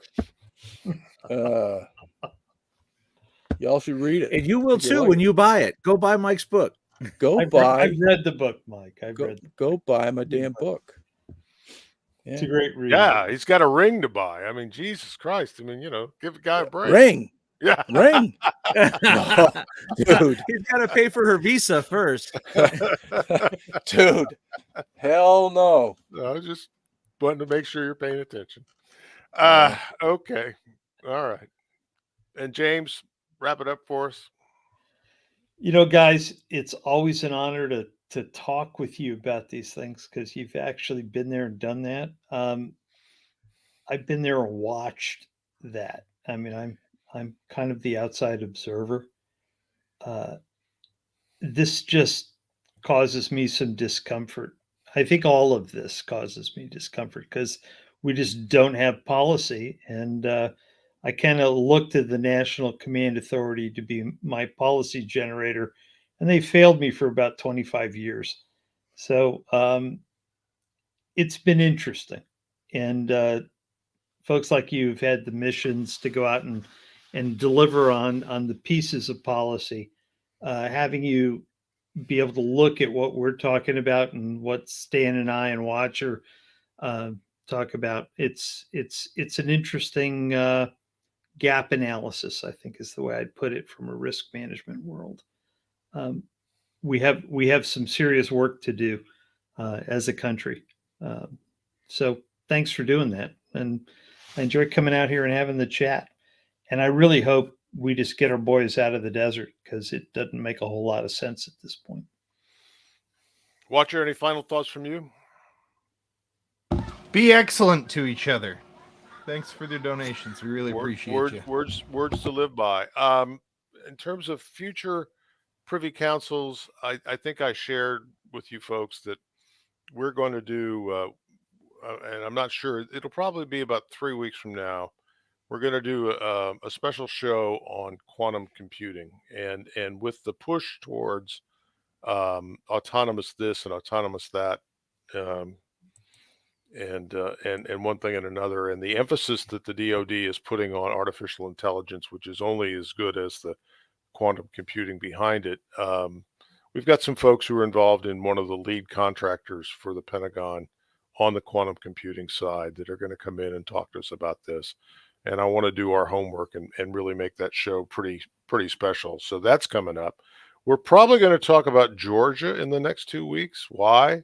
Well, because we've decided to kick off, and Georgia is near and dear to my heart. My wife was born there, and I've spent a lot of time in Georgia, and I care a lot about Georgia. It's paradise. It really, really is. It just happens to be in a really bad neighborhood, and a lot of people want a piece of it. And again, I think we're starting shit that we don't know how we're going to manage the outcomes in Georgia, much like we did in Ukraine twice. So we're on Color Revolution 2, I think, in Georgia. The first yielded Mikhail Saakashvili, who's on a hunger strike in a hospital awaiting trial, and was deported from Ukraine as a stateless person to go back to Georgia. So our track record in our patsies is pretty interesting. That's my only problem with that movie, 5 Days of War, is that they paint Saakashvili as some sort of a strong and stoic hero. But they did get it right that an American told him what to do every step of the way. Absolutely. Absolutely. He was Harvard bred, and he was programmed for what he's doing, just like the woman who's now the president of Georgia was programmed at Columbia University and other and Foggy Bottom. So it's we're at it again. I have to say before we go that I think it's pretty fair to say what Robert Barnes said is pretty true. Robert Barnes said a couple years ago that if you look at all the worst things that America's done in the last 200 years or so, you'll find a man from an Ivy League school behind damn near every one of them. Yeah, preach. So we're gonna watch the off-color revolution occur in Tbilisi. They're going to try to bring that upon us. I don't think it's going to get very far. I think that the folks in Tbilisi who have the real control over the country, and it's not Salome Zurabishvili, the French citizen who doesn't speak Georgian, who's the president of Georgia. I think that there's going to be a backlash. I think you're going to see the Georgians do things that Yanukovych wouldn't do in Kiev in 2014, because there's a history of that in Georgia, and I think this isn't going to get very far. But that's my opinion. I know some things about some guys, and I just don't think it's going to get that far. And so we'll see. I don't know what's going to happen, but I don't think it's going to get very far in Hungary either. But they're going to try. They're going to try. All right, that's it for this evening. Thank you very much for everybody in the chat, everybody who views this now or later, depending upon when you're actually going to see this. I oftentimes forget about the fact that people may watch this at a later date. So thank you for that, and thank you for your contributions. We hope we live up to your expectations. We'll try to do better next time, and we'll go from there. So have a great. We're not quite at the weekend, but we won't talk to you till next week. So have a great weekend if you've got plans. And spring is coming. Snow is melting in many places that we're in, and that Mike's in, and other places. And so if you're thinking about getting your stuff out of the root cellar to get ready to get planted, now's a good time to be thinking about that. So plant barley always have to come up. Root cellars are way alive. That's for sure. And we'll go from there. Thanks again. Take us out.